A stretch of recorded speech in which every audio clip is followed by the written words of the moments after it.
Assalamualaikum everyone. This is me P Rashid Ahmed Shah Rashdi from 47th Common and CSS Hex. मैंने अपनी पिछली video में आपको बताया था कैसे आप स्क्रीनिंग टेस्ट को 15 दिन में तैयार कर सकते हो। अब वो होपफुली आप लोगों ने फॉलो किया होगा। अब लास्ट वीक रह गया, 7 दिन रह गए हैं स्क्रीनिंग टेस्ट से पहले के, तो उसमें मैंने सोचा why not give you guys a good strategy कि आप आराम से रिटेन कर लें चीज़ें और सब्जेक्ट पर सब्जेक्ट को फोकस कर कर आप चीज़ें करें। तो this is the strategy guys. आज संडे है और 13 तारीख है और एग्जैक्टली सैटरडे तक 7 दिन आप के हो जाएंगे और संडे टू सैटरडे की स्ट्रैटेजी ये 7 दिन की है। ज़्यादा लंबी मैं वीडियो नहीं करूँगा ताकि आप लोगों को पढ़ने में इशू ना आए। संडे है तो आप वो सब्जेक्ट स्टार्ट करें। मैं ये नहीं कहूँगा कि आप फुली ये स्ट्रैटेजी को फॉलो करें। मैं आपको सिर्फ ये कह रहा हूँ कि अगर आपको बेहतर लगता है तो उसको फॉलो कीजिएगा। अगर आपकी कोई अपनी स्ट्रैटेजी है तब भी कोशिश कीजिएगा कि इन 7 दिनों में एटलीस्ट 5 दिन जो हैं इसके जो मेजर सब्जेक्ट्स हैं स्क्रीनिंग के पर डे उनको ज़्यादा एक एक कर कर ज़्यादा वेटेज दें। तो मैंने जो स्ट्रैटेजी बनाई है वो ये है कि मैथ्स मोस्टली लोगों की वीक होती है, तो संडे का दिन आज मैथ्स को देने 3-4 घंटे भी दे दिए रात को तो काफ़ी है। उसके साथ लॉजिकल रीजनिंग वगैरह भी है, एनालिटिकल रीजनिंग वगैरह जो होती है उसके प्रॉब्लम्स वगैरह भी प्रैक्टिस कर लें। किसी चीज़ का मसला हो तो यूट्यूब पे बहुत सारी चीज़ें पड़ी हुई हैं, आप डायरेक्ट उसी प्रॉब्लम को जो है वो आप सर्च करें, आपको इंशाल्लाह चीज़ें मिल जाएंगी। इसके साथ साथ क्या करना है, मैथ्स और जनरल के साथ आपने एक कोई फुल मॉक टेस्ट जो है ना वो डेली अगले 7 दिनों तक एक एक मॉक टेस्ट जो है वो आप उसको सॉल्व करेंगे, अटैम्प्ट करेंगे, ताकि आपको टाइम मैनेजमेंट का अंदाज़ा हो जाए और आपको पता चल जाए किस पार्ट में आपको ज़्यादा फोकस चाहिए। और उससे होता ये है कि अच्छे मॉक्स बने हुए वर्ल्ड टाइम्स के हैं, नोआ के हैं, किप्स के हैं, अच्छे मॉक टेस्ट हैं, आपकी प्रैक्टिस भी हो जाएगी, लेटेस्ट इन्फो भी आपको मिल जाएगी और वो भी कर लिया तो होपफुली बहुत ज़्यादा लगने के चांसेस हैं। और टाइमर सेट करें। टाइम का सीन ये है कि टाइम आपको पर मिनट 1 मिनट पर एक एमसीक्यू आपने करना है, उससे कम हो तो ज़्यादा बेहतर है। कोशिश प्रैक्टिस यही करनी है कि उससे ज़्यादा कम जल्दी हो जाए। तो चेक कैसे रखना है, 30 मिनट में 30 एमसीक्यू होने चाहिए, 1.5 घंटे में एटलीस्ट 100 से ज़्यादा एमसीक्यू आपके होने चाहिए और आखिरी का जो घंटा है, आधा घंटा है, उसमें आप तकरीबन 170 तक 180 तक आपके हुए हों एमसीक्यूज़।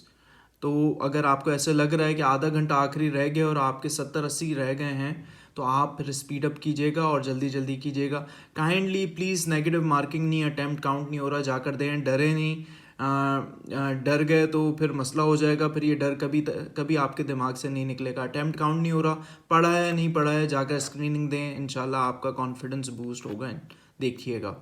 बाकी बात यह है कि कोई एमसीक्यू छोड़ना नहीं, ये नहीं करना कि जो है वो एग्जामिनर बुरा मान जाएगा अगर आपने गलत टिक कर लिया। नहीं, तुक्के मारें। अगर आपको सवाल जवाब नहीं आ रहे, नेगेटिव मार्किंग नहीं है, जितने तुक्के मार सकते हैं, थोड़ा कैलकुलेटेड तुक्के कि पहले आपने मिनिमाइज करने हैं वो ऑप्शन जो आपको लगता है बिल्कुल ही आंसर नहीं हो सकता, और फिर बाकी 1-2 जो रह जाएं उसमें तुक्के मार दीजिएगा। अच्छा जी, मंडे को फिर उसके बाद आप इंग्लिश कर लें, सिनोनिम, एंटोनिम, सेंटेंस वगैरह, ग्रामर, पंचुएशन, ये सारी चीज़ें देख लीजिएगा और फिर 3 घंटे 20 मिनट जो भी टाइमिंग इसकी है उसका एक मॉक दे दीजिएगा।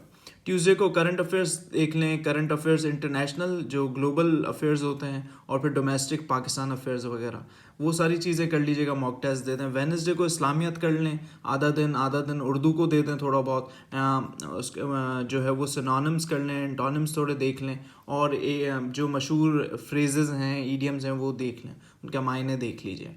और ट्रांसलेशन की ये टिप है उर्दू में कि जो सेंटेंस आपको इंग्लिश में नीचे अगर आपको समझ नहीं भी आ रहा तो इंग्लिश के 4 सेंटेंस दिए हुए होंगे नीचे, उनमें से देख लें जो ज़्यादा अच्छा सेंस ग्रामेटिकली करेक्ट लग रहा है उसको आप कर लें, जो सेंस क्रिएट कर रहा है।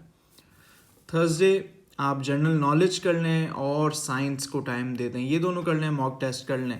फ्राइडे को क्या करना है कि रिवीजन डे होगा, रिटेंशन डे होगा, जितना आपने तैयार किया है सारा ओवरऑल जो मोस्ट इंपॉर्टेंट एमसीक्यू आपको लगते हैं या आपने अपने नोट्स वगैरह बनाए हैं उनको आराम से गो थ्रू करें। थोड़ी बहुत कोशिश करें ज़्यादा नई चीज़ें ना करें फ्राइडे वाले दिन, लेकिन अगर फिर भी बहुत इंपॉर्टेंट चीज़ें अगर कोई रहती हैं तो उनको ज़रूर गो थ्रू कर लें जल्दी जल्दी। फ्राइडे का दिन पूरा दे दीजिएगा, जान लगा लीजिएगा और कोई मॉक टेस्ट भी कर लेना, एटलीस्ट गो थ्रू कर लेना, ठीक है ना। मैं ये नहीं कहूँगा कि फुल मॉक टेस्ट करें, लेकिन गो थ्रू कर लीजिएगा। अगर आपने 4-5 दिन किए हैं तो आपकी अच्छी प्रैक्टिस वैसी हो गई होगी। सैटरडे को शाम के 7-8-6 बजे तक मैक्सिमम पढ़ें, उसके बाद अपने माइंड को रिलैक्स करें और जो है ताकि आप परेशान ना हो। स्ट्रेस आउट हो गए, एनजाइटी में बंदा अंडर परफॉर्म करता है। दो किस्म के लोग होते हैं, एक एक्स्ट्रा ज़्यादा परफॉर्म करते हैं, एक कम परफॉर्म करते हैं अंडर स्ट्रेस। तो कोशिश ये करें कि 7-8 बजे तक, 6 बजे तक पढ़ लें और फिर बिल्कुल किताबों को ना छूएं। आपने अपनी तरफ से अपना पार्ट प्ले कर लिया है, आगे अल्लाह की मर्ज़ी है। इंशाल्लाह अल्लाह आपके हक़ में जो बेहतर होगा वो करेगा। आपने अगर मेहनत की है तो अल्लाह ताला आपकी रूहानी मदद करेगा, और अगर आपको आंसर नहीं भी पता फिर भी आपके तुक्के काम कर जाएंगे। MCQ is mostly luck based, जो पढ़ा हुआ है वो आ जाए, तुक्का लगा है वो लग जाए। तो काइंडली इसको ज़्यादा दिल पे नहीं लीजिएगा, लेकिन ये कि मेहनत से चीज़ें बदल सकती हैं, मेहनत से लक इम्प्रूव हो सकता है कि आपने जो चीज़ें कवर की हुई हों वो आ जाएं, तो आपको इंशाल्लाह हेल्प मिलेगी। तो काइंडली 6-7 बजे के बाद किताबें नहीं उठाना, संडे के दिन सुबह को भी किताबें नहीं उठाना, बस जितना पढ़ना था पढ़ लिया, रिलैक्स होकर जाकर अपना स्क्रीनिंग दे देना, और इंशाल्लाह अल्लाह आपको कामयाब करेगा। मेरी दुआएं आपके साथ हैं। संडे के दिन एग्ज़ाम डे में काइंडली जो डॉक्यूमेंट्स उन्होंने बोले हैं वो आप अभी से ही एक साइड पे रख लें, संभाल कर रख लें, ऐसे नहीं आप परेशान हो। अपना एडमिट कार्ड जो है वो प्रिंट कर लें, आपके पास ओरिजिनल CNIC कार्ड होना चाहिए अपना, और उसके साथ ट्रेजरी स्लिप जो हमने भरी थी वो FPSC वाली भी, अपनी वाली भी एहतियातन रख लेना, लेकिन मोस्टली उन्होंने FPSC वाली मांगी ओरिजिनल, तो वो अपने पास संभाल कर रखिएगा। पानी वगैरह, कुछ खाने पीने के लिए स्वीट्स वगैरह रखिएगा ताकि आपके शुगर लेवल मेंटेन रहे। और इसके सिवा वैक्सीनेशन कार्ड, उसकी फ़ोटोकॉपी वगैरह जो भी है प्रूफ, वो आपके पास होना चाहिए, वो उन्होंने रिक्वायरमेंट बनाई हुई है। और काइंडली एक दफ़ा रूल्स वगैरह जो हैं, टर्म्स एंड कंडीशन है एडमिट कार्ड की, वो देख लीजिएगा, ठीक है। और थोड़ा जल्दी चाहिएगा, एग्ज़ाम सेंटर अपने पहले से ही देख लीजिएगा ताकि आप एग्ज़ाम डे में परेशान ना हो। जल्दी जाकर सीट वगैरह अपनी ढूंढ कर, भले आधा घंटा पहले भी चले जाएं, मसला नहीं है, मतलब आधा घंटा पहले आप एटलीस्ट सीट वगैरह जो है आपने देखी भी हो, ताकि आप सुकून से बैठें और एकदम से लेट ना हो आप और परेशान ना हो। तो बेस्ट ऑफ लक एवरीवन, इंशाल्लाह you guys will do great. जिसने अभी तक मेरी पोस्ट नहीं देखी इंस्टाग्राम CSS Hacks पेज पे, वो जाकर प्लीज़ देख लें। नए MCQs मैंने बनाए हैं आप लोगों के लिए ख़ास तौर पे, और CSS हाइलाइट्स चेक कर लीजिएगा स्क्रीनिंग के, और आज की स्टोरी ज़रूर चेक कर लेना, उसमें मैंने कुछ पुराने पोस्ट भी डाले हैं जिसमें MCQs हैं। तो this is all from my side. इंशाल्लाह अल्लाह आप सबको कामयाब करेगा, अल्लाह हम सबको कामयाब करेगा। मेरी दुआएं आपके साथ हैं। This is me P Rashid Ahmad Shah Rajdi, आपकी इजाज़त लेते हुए अपना बहुत ख्याल रखिएगा। अल्लाह हाफ़िज़।